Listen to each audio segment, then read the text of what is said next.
साधु संतों की तपोभूमि है और उसकी विश्व पटल पर एक अलग पहचान है।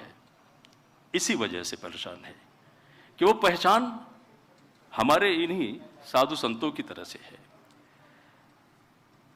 यहाँ की धरती बाबा गोरखनाथ जैसे तमाम नाथपंथी, एक बहुत लंबी श्रृंखला है, वहां से होते हुए जब आती है तो महंत दिग्विजयनाथ जी महाराज, महंत अवैधनाथ जी महाराज और अब हमारे योगी आदित्यनाथ जी महाराज, एक बार तालियों से मेरे हृदय की आवाज वहां तक आए। मैं इसलिए कहता हूं कि संत परंपरा का ये जो क्षेत्र है वो एक संत की सोच से ही बेहतर बन सकता है। ये मेरा अपना मानना भी हो सकता है। हम सब धन्य हैं कि आपके चरण रज यहां इस गोरखपुर में आए। आज पूर्वांचल के 2 मंडलों, गोरखपुर और बस्ती के 7 जिलों से चुने हुए अलग अलग क्षेत्रों के ऐसे लोगों को यहां लाया गया है जिन्हें माननीय मुख्यमंत्री महोदय द्वारा 50 लोगों को सम्मानित किया जाना है। एक और बड़ा नाम है जिसको हम उस 50 में शामिल नहीं करते हैं, उन्हें भी इस मंच पर बुलाकर उन्हें हिंदुस्तान स्वयं गौरवान्वित महसूस करेगा सम्मानित करते हुए। एक बार तालियां बजाइए, उनका नाम बाद में बताऊंगा। और इस ऐतिहासिक कार्यक्रम के आप सब, हम सब साक्षी बनेंगे, क्योंकि यह कार्यक्रम जिस तरह से आप सबके बीच में होगा और आप देखेंगे कि कौन कौन लोगों को हिंदुस्तान ने अपनी दृष्टि से देखते हुए यहां तक पहुंचाया, तो आपको भी लगेगा कि हमें भी इसी तरह आगे चल के कुछ करना चाहिए इस समाज के लिए, इस देश के लिए, इस शहर के लिए, इस परिवार के लिए, अपने लोगों के लिए। तो हमें उस काम को करना होता है। मैं ज़्यादा समय नहीं लूँगा। माननीय प्रधान संपादक महोदय जी यहाँ आ चुके हैं। हमारे आज के इस समागम, पूर्वांचल समागम के मुख्य अतिथि महोदय, हम सब के अपने हरदिल अजीज़ माननीय योगी आदित्यनाथ जी महाराज, उनका परिचय देने की आवश्यकता नहीं है। हम सब बहुत छोटे हैं, उम्र में हो सकता है कोई बड़ा हो, ज़्यादा हो, लेकिन उनके कद के बराबर हम हो ही नहीं सकते। तो इसलिए मैं ज़्यादा वक्त ना लेकर माननीय शशि शेखर जी से कहूँगा कि आप कार्यक्रम की शुरुआत करें। सर, मुख्यमंत्री जी, आपका आपके शहर में स्वागत करते हुए मुझे थोड़ी हिचक भी है और बहुत खुशी भी है। पूर्वांचल समागम में हिंदुस्तान के आपका बहुत बहुत स्वागत है तहे दिल से। आप सारे लोगों का, भाई ताली बजाइए, आपको अपने कम से कम आप प्यार करते हैं तो प्यार जताइए भी।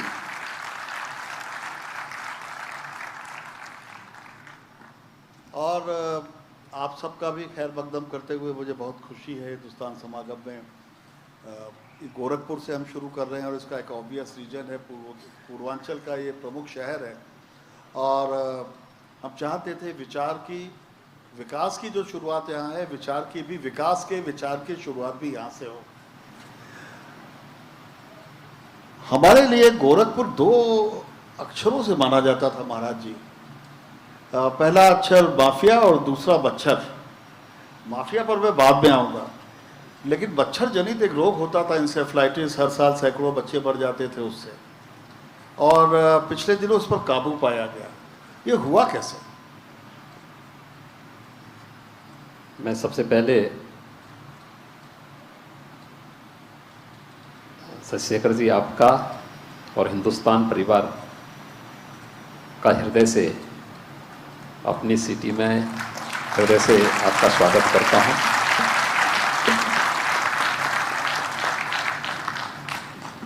ये गोरखपुर का कमाल है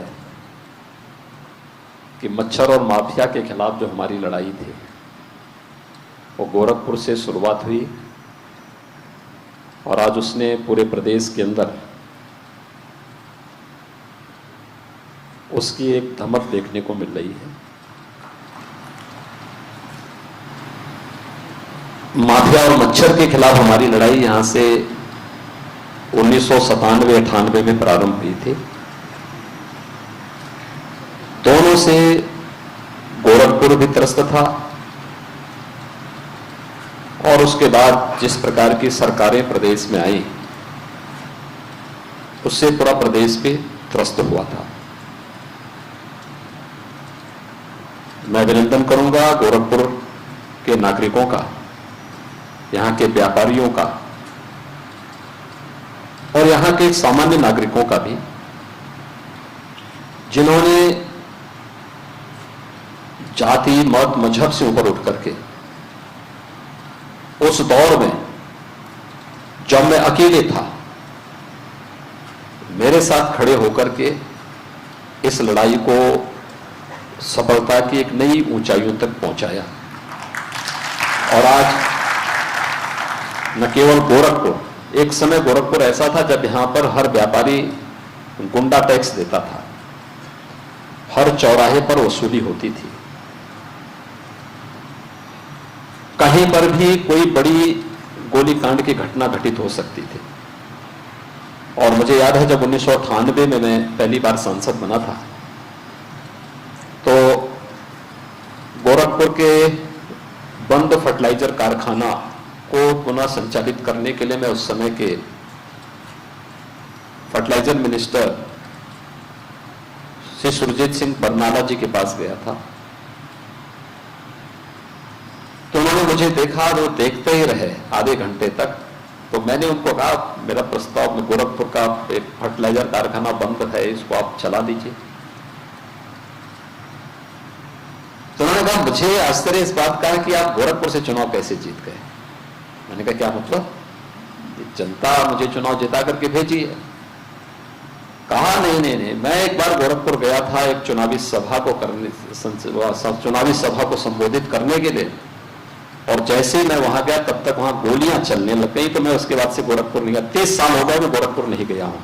यानी 1967-68 में वे गोरखपुर आए थे, उसके बाद से वे गोरखपुर फिर से कभी नहीं आए। तो मुझे बड़ा अफसोस हुआ। मैंने अपना पत्र वापस लिया, मैं वापस आया। मैंने यहाँ के नागरिकों के साथ बैठक की, यहाँ के व्यापारियों के साथ भी बैठक की, और मैंने सबसे कहा, मैंने कहा, देखो ये जो पहचान है गोरखपुर की, आपने अपना जीवन तो व्यतीत कर दिया, लेकिन आपकी आने वाली पीढ़ी क्या करेगी? आपको इस पहचान से ऊपर उठना पड़ेगा। और लोगों ने आंख बंद करके हम पे विश्वास किया, एकदम विश्वास। मैं इस बात को मानता हूं, हर तबके का व्यक्ति हमारे साथ हर एक लड़ाई में लड़ा, पहले माफिया के खिलाफ और फिर मच्छर के खिलाफ। गोरखपुर में इंसेफ्लाइटिस की इस लड़ाई को 1977-78 से यहां पे इंसेफ्लाइटिस से मौतें होती थी, कोई पूछता नहीं था। बच्चे हर बार 1200, 1500, 2000 बच्चों की मौत हर बार होती थी, क्योंकि जो बच्चे इस बीमारी की चपेट में आते थे, दुखद पहलू इसका यह है कि वे ज्यादातर गरीब तबके के थे, उनकी अपनी कोई वॉइस नहीं थी। हो सकता है कुछ राजनीतिक दलों के लिए वो वोट बैंक रहा हो, लेकिन जब वह बच्चा एक बीमारी की चपेट में आकर के दम तोड़ता था, उस समय वह किसी का वोट बैंक नहीं रह पाता था। लेकिन गोरखपुर के अंदर घटना घटित होती थी, क्योंकि यहां पे एक बीआरडी मेडिकल कॉलेज एकमात्र मेडिकल कॉलेज था। और मैं 1998 में सांसद चुना गया था। मैंने संसद में इस मुद्दे को उठाने का प्रयास किया, तो पहले मुझे इसकी परमिशन भी नहीं मिली, क्योंकि संसद के अपने नियम होते हैं कि राज्य के विषय आप वहां नहीं उठा सकते। फिर मैंने इंसेफ्लाइटिस के बारे में जानकारी ली। इस आंदोलन के साथ जुड़े हुए कुछ चिकित्सक यहाँ पे थे जो ईमानदारी के साथ अपनी आवाज उठाते रहते थे। उनके साथ बैठक की और मैंने उनसे इस बात को कहा कि भाई देखो, संसद में मुझे इसलिए सफलता नहीं मिल पाती है क्योंकि लोग ये मानते हैं कि बीमारी राज्य लोकल स्तर पर है, राज्य सरकार को इसको आगे बढ़ाना चाहिए। तो मैंने कहा इस बीमारी है कहाँ कहाँ। मुझे जानकारी मिली बिहार में भी मौतें हो रही हैं, उड़ीसा में भी बीमारी थी, असम में है, आंध्र प्रदेश में है, इससे पहले तमिलनाडु में रही है। तो मैंने कहा 2 से अधिक राज्यों में है, इसका मतलब ये नेशनल इशू बन सकता है। फिर मैं इसी बात को लेके मैंने इस मुद्दे को संसद में उठाना शुरू किया और देखते ही देखते संसद की आवाज़ बनी। और आज मुझे इस बारे में प्रसन्नता है कि गोरखपुर से जो लड़ाई प्रारंभ हुई थी, इंसेफ्लाइटिस की इस लड़ाई को अंततः तब सफलता प्राप्त होनी थी जब मैं मुख्यमंत्री बनूं और मैं अंतर्विभागीय समन्वय के माध्यम से भारत सरकार के सहयोग से इस पर नियंत्रण भी स्थापित कर लूं। मुझे आज बताते हुए प्रसन्नता है, हमें सबसे ज़्यादा सफलता इस मामले में तब मिली जब स्वच्छ भारत मिशन के अंतर्गत प्रधानमंत्री जी ने हर गरीब के घर में एक एक शौचालय दे दिया। स्वच्छता का यह अभियान, शुद्ध पेयजल की आपूर्ति, स्थानीय स्तर पर स्वास्थ्य की सुविधा, प्राथमिक स्वास्थ्य केंद्रों को, सामुदायिक स्वास्थ्य केंद्रों को, जिला चिकित्सालयों को हम लोगों ने इस योग्य बनाया कि कोई भी स्थानीय मरीज वहीं पर उपचार की सुविधा ले सके। और उसको लेने के बाद हमने सर्विलांस को मजबूत किया। मेडिकल कॉलेज में वही पेशेंट आता था जो गंभीर होता था या जिसको वास्तव में मेडिकल कॉलेज आने की आवश्यकता थी। आज उसका परिणाम हम सबके सामने है कि इंसेफ्लाइटिस में से होने वाली मौतों के आंकड़ों को हम 95% से अधिक नियंत्रित करने में हमें सफलता प्राप्त हुई है। और इसके साथ ही जब हमारी सरकार के 4.25 साल का कार्यकाल पूरा हुआ है, माफिया और मच्छर दोनों प्रदेश से एक प्रकार से समाप्ति की ओर है। माफिया पे आऊँगा, लेकिन इस बीमारी के बारे में एक आरोप आप पर है कि आपने इसका नाम बदल दिया, बीमारी है तो नाम बदल देने से बीमारी गायब हो गई। देखिए, आंकड़ों से ही नहीं, हमारे यहाँ देखिए हमने एक एक विभाग की जवाबदेही तय की इस मामले में। मैं जानता था इस बारे में कि क्योंकि उन 2004-05 में हमने वैक्सीनेशन का कार्यक्रम यहाँ प्रारंभ किया था और जब भारत सरकार से हमने वैक्सीन यहाँ के लिए उपलब्ध करवाए थे और वैक्सीनेशन का कार्यक्रम था, तो मुझे मालूम है कि कोई भी वायरस वैक्सीनेशन के बाद अपना नेचर चेंज करता है। कोरोना में आप देख रहे होंगे डेल्टा, डेल्टा प्लस और फिर उसके नए नए वेरिएंट आ रहे हैं। तो यही इंसेफ्लाइटिस के साथ भी हुआ था। 1977 से लेकर के 2004 तक यह जापानी इंसेफ्लाइटिस के रूप में था, जेई के रूप में था। लेकिन 2004 में 4-5 में हमने यहाँ पे वैक्सीनेशन के का जो ड्राइव यहाँ पे चलाया था, तो आज अभी भी चल रहा है, हर वर्ष हम चला रहे हैं। उसके बाद वह एक्यूट इंसेफ्लाइटिस के रूप में यहाँ देखने को सामने मिला है। काफ़ी बड़ी संख्या में यहाँ मौतें उसके बाद उससे होने लग गई। हम लोग फिर उसकी गहराई में गए। बीआरडी मेडिकल कॉलेज की टीम इस मामले में काफ़ी अच्छा काम कर रही थी और लगातार उनके साथ मेरी बैठकें होती थीं, उनके साथ एक इंटरेक्शन होता रहता था।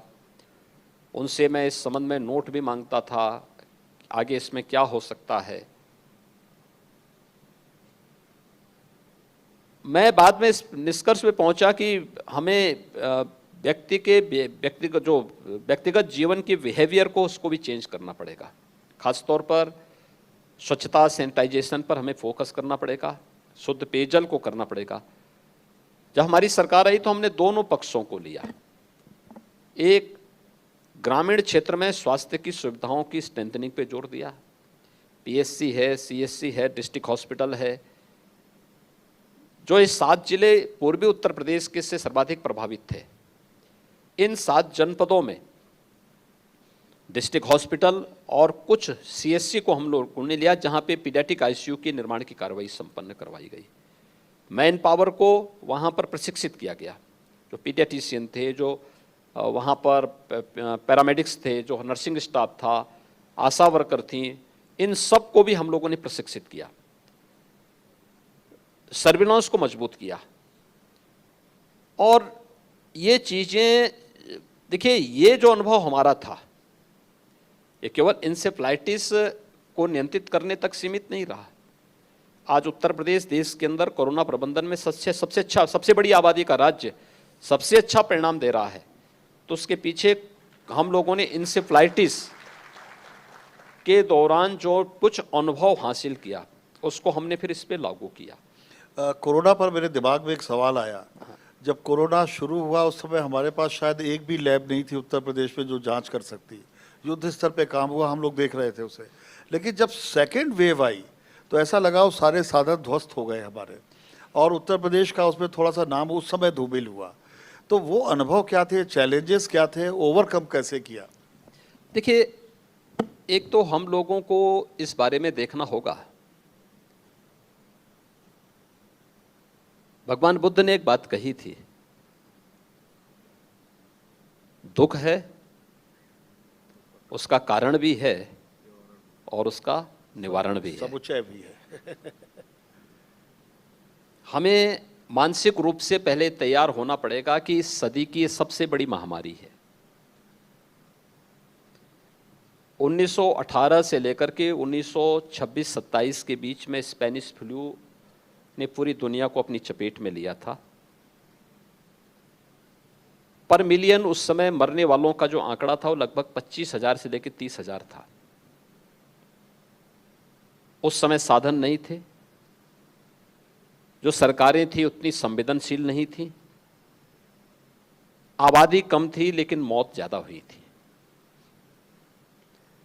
आज जब हम 21वीं सदी में हैं, आज भारत स्वतंत्र है, एक संवेदनशील सरकार देश के अंदर कार्य कर रही है, अपने देश के नागरिकों के प्रति संवेदनशील भी है और विजनरी भी है। सरकार ने आज के समय के अनुरूप उस कार्यक्रम को जिस तेजी के साथ आगे बढ़ाया, कोरोना की पहली आहट फरवरी के अंत में देश के अंदर हुई थी, 2020 फरवरी के अंत में हुई थी। उत्तर प्रदेश में मार्च 2020 में कोरोना के मामले देखने को मिले थे। सबसे बड़ी बात यह है कि लीडरशिप किस दिशा में राज्य को, देश को ले जा रहा है। और पहले दिन से प्रधानमंत्री मोदी जी का नेतृत्व पूरे देश को मिल रहा है। हर एक फील्ड में आप देख रहे होंगे, कोरोना कर्फ्यू हो, लॉकडाउन हो, या फिर उसके बाद जो प्रवासी कामगार और श्रमिकों के पलायन का मुद्दा रहा हो, प्रधानमंत्री गरीब कल्याण पैकेज के अंतर्गत हर गरीब के लिए राशन की सुविधा उपलब्ध कराने का रहा हो, जनधन अकाउंट धारी उन सभी महिलाओं को एक निश्चित धनराशि उपलब्ध करवाने का हो, निराश्रित महिलाओं को वृद्धावस्था से जीवन यापन करने वाले लोगों के लिए, या फिर हर एक उस परिवार को जिसको सौभाग्य योजना के अंतर्गत या फिर उज्ज्वला योजना के अंतर्गत रसोई गैस के कनेक्शन फ्री दिए गए थे, उनको फ्री में रसोई गैस के सिलेंडर उपलब्ध करवाने का हो, या फिर प्रधानमंत्री आत्मनिर्भर भारत पैकेज के अंतर्गत आत्मनिर्भरता के लक्ष्य को प्राप्त करने की दिशा में किए गई घोषणाएं हों, इस सभी देश ने की। और दुनिया के अंदर भारत पहला देश था जिसने इस प्रकार के कदम उठाए। बीमारी से बचाव भी, जीवन भी बचाना है, लेकिन साथ साथ जीविका को बचाने के लिए प्रयास किए।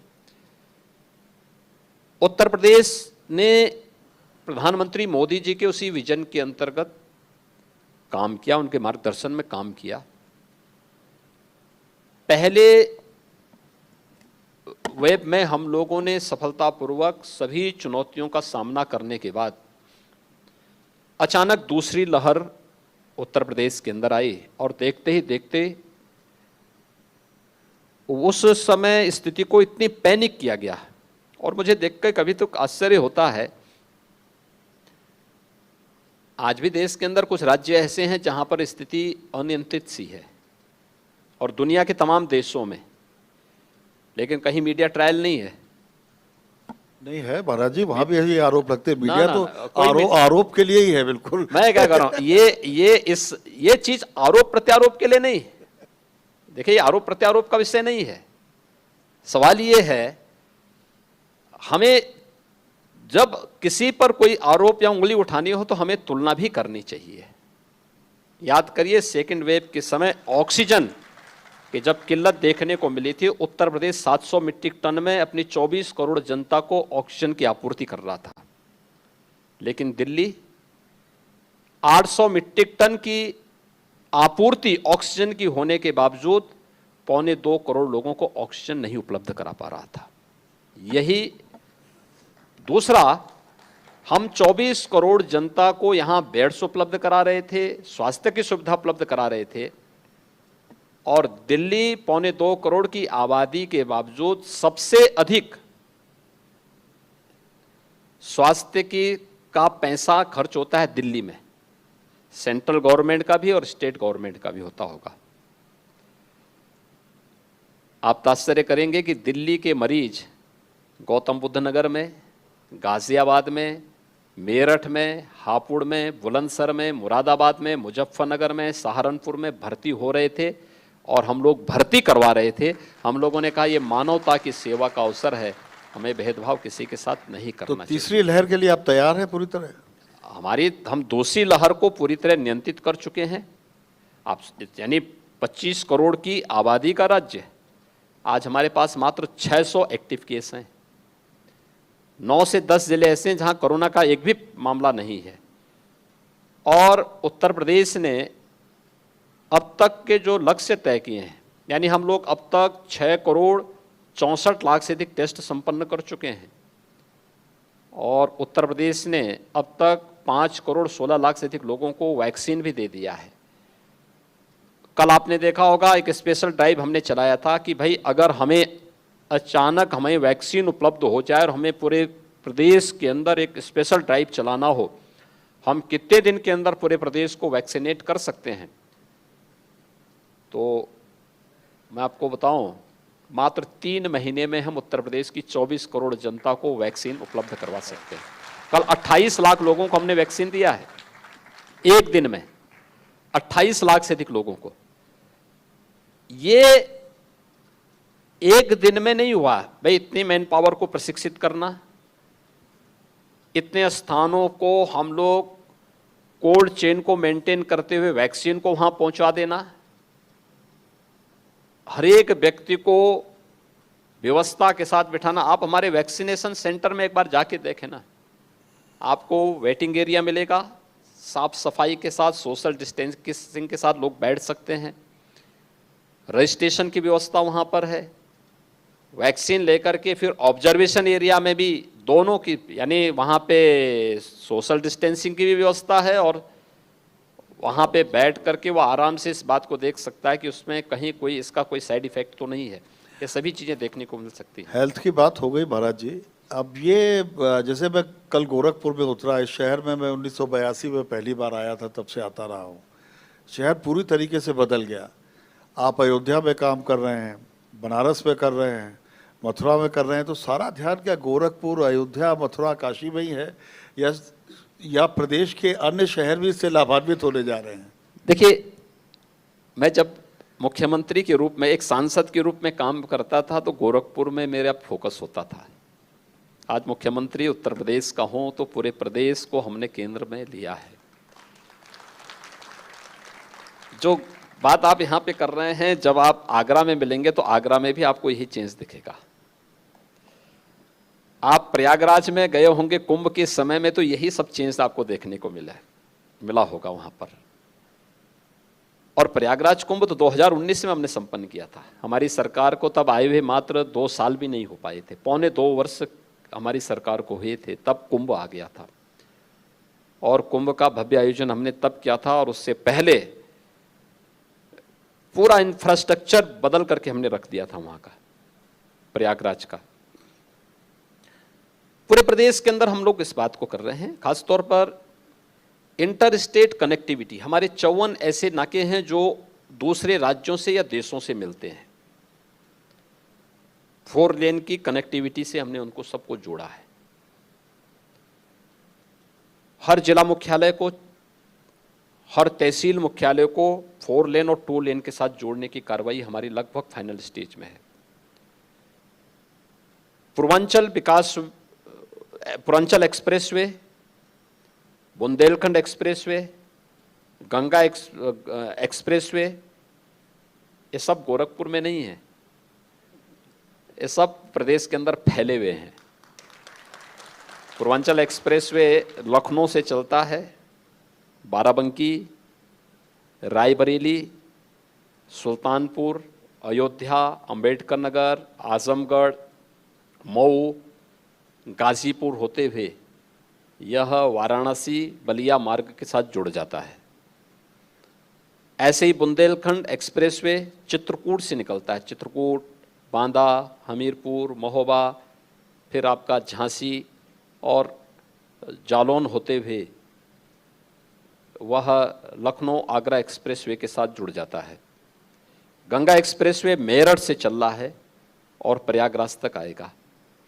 तो ये प्रदेश के अंदर फैला हुआ क्षेत्र है। मेट्रो, आप देखें जब हम लोग आए थे प्रदेश में, एक भी सिटी हमारी ऐसी नहीं थी जहां मेट्रो का संचालन हो रहा हो। आज 4 सिटी में हमारी मेट्रो संचालित हो रही है, 2 में चल रहा है। नवंबर में आगरा और कानपुर में नवंबर तक मेट्रो का संचालन वहां पे संपन्न कर देंगे। इसके अलावा अन्य सिटी में भी हमारी कार्रवाई तेजी के साथ आगे बढ़ रही है। इसमें गोरखपुर भी है, वाराणसी भी है, प्रयागराज भी है, झांसी भी है, मेरठ भी है, इन सबको भी जोड़ रहे हैं। दिल्ली से मेरठ 12 लेन के एक्सप्रेस हाईवे के साथ हम जोड़ रहे हैं। आज से 4 साल पहले कोई मेरठ से दिल्ली जाता था तो उसको 3 घंटे से कम नहीं लगता था। आज आप जाइए, मेरठ से आप अपनी यात्रा शुरू करिए, 45 मिनट के अंदर आप दिल्ली में पहुंच जाएंगे। ये जो व्यवस्थाएं दी हैं, हर एक जगह इस प्रकार के इंफ्रास्ट्रक्चर डेवलपमेंट के कार्य हुए हैं और मुझे लगता है कि गोरखपुर में भी वही कार्य देखने को मिल रहे हैं। सड़कें अच्छी हो गई, शहर अच्छे हो गए, लेकिन लोगों के जॉब्स का क्या हुआ? रोजगार कैसे बढ़ेंगे? देखिए, कैसे लोग जिएंगे? ये जो हम इंफ्रास्ट्रक्चर को स्ट्रेंथन कर रहे हैं, इसको डेवलप कर रहे हैं, ये केवल इंफ्रास्ट्रक्चर तक नहीं है, ये निवेश के लिए भी है। हम लोगों ने प्रदेश के अंदर दोनों चीजें की हैं। मुझे मालूम था कि प्रदेश में लोग क्यों नहीं आना चाहते। कोई भी निवेशक से जब हम बात करते थे या हमारी टीम जाती थी, बातचीत करती थी, तो वो एक बात कहता था कि देखो यूपी में हम लोग आना नहीं चाहते क्योंकि वहाँ पे काम का माहौल नहीं है। मैं औरों से पूछता था, यार इनसे थोड़ा जानकारी लो, क्या काम का माहौल नहीं है। देखिए, प्रारंभ मार्च 2017 से लेकर के जून 2017 तक मेरी अलग अलग टीमें इस पे काम कर रही थी। आखिर क्या काम का माहौल नहीं, पूछो तो कोई तो बात होगी। भ्रष्टाचार के कारण नहीं आ रहे हैं, खराब कानून व्यवस्था और दंगों के कारण नहीं आ रहे हैं, नौकरशाही की जो है अकर्मण्यता के कारण नहीं आ पा रहे हैं, और क्या कारण है बोले। वही सब चीज़ें गिनती थी कि साहब कानून व्यवस्था की स्थिति बहुत खराब है, यूपी के अंदर खराब है। कहीं कोई निवेशक आता है, दंगा होता है, महीनों तक कर्फ्यू लगा रहता है, काम सब ठप हो जाता है, पूंजी डूब जाती है। कोई हम किसी कार्य के लिए आवेदन करते हैं तो हमें एक एक कार्यालय में महीनों महीनों जाना पड़ता है, तब भी समयबद्ध ढंग से कोई कार्यक्रम आगे नहीं बढ़ पाता है। या हर एक स्तर पर बेईमानी और भ्रष्टाचार का बोलबाला होता था। तो हम लोगों ने दोनों चीजें की। एक, अपराध और अपराधियों के प्रति जो हमारी सरकार ने आने के तत्काल बाद कहा था, जीरो टॉलरेंस की नीति के साथ काम करेंगे, उस पर कार्य हमारा प्रारंभ ही हो चुका था। आप देखे होंगे 4.25 वर्ष का कार्यकाल हमारी सरकार का पूरा हुआ है। सितंबर में 19 सितंबर को 4.5 वर्ष का कार्यकाल सरकार का पूरा होगा और 19 सितंबर आप देखेंगे 4.5 वर्ष में प्रदेश के अंदर कोई दंगा नहीं हुआ। आखिर यही प्रदेश है जहां एवरेज हर तीसरे दिन एक दंगा होता था। हत्या, अपहरण, बलात्कार की घटनाएं जिस तरीके से होती थी,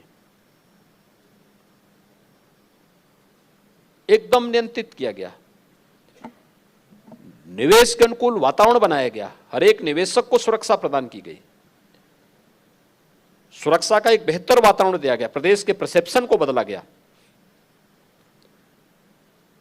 सिंगल विंडो सिस्टम के माध्यम से हम लोगों ने सभी व्यवस्थाओं को बहुत सरल किया, आसान किया, और निवेश के लिए हम लोगों ने 21-22 अलग अलग सेक्टर से जुड़ी हुई पॉलिसीज तैयार करके उसको पब्लिक डोमेन में डाल करके पब्लिक कमेंट भी लिए और फिर उसकी पॉलिसी तैयार करते हुए उसको लॉन्च भी कर दी।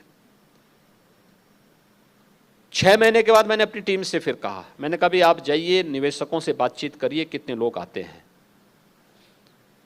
हमारी टीम को तब भी इतना वो नहीं था, वो लोग आए, उन्होंने कहा 20 से 25 हज़ार करोड़ का निवेश मिल जाएगा। मैंने कहा भी जहाँ जीरो था वहाँ 25,000 पे पहुँचे ना।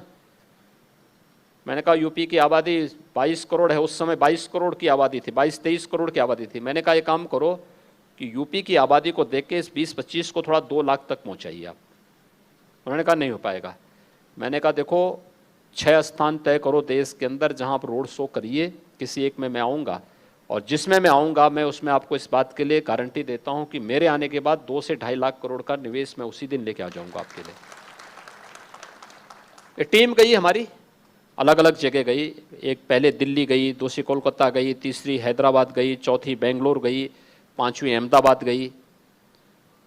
कुल मिलाकर के 25,000 करोड़ का ये लोग लेकर के आ गए। और फिर छठी में मैं मुंबई स्वयं गया, और मुंबई जिस दिन मैं गया हर एक बड़े निवेशक से मैंने स्वयं बातचीत की, और 2.5 लाख करोड़ रुपए का प्रस्ताव उसी दिन मुझे प्राप्त हो गया था।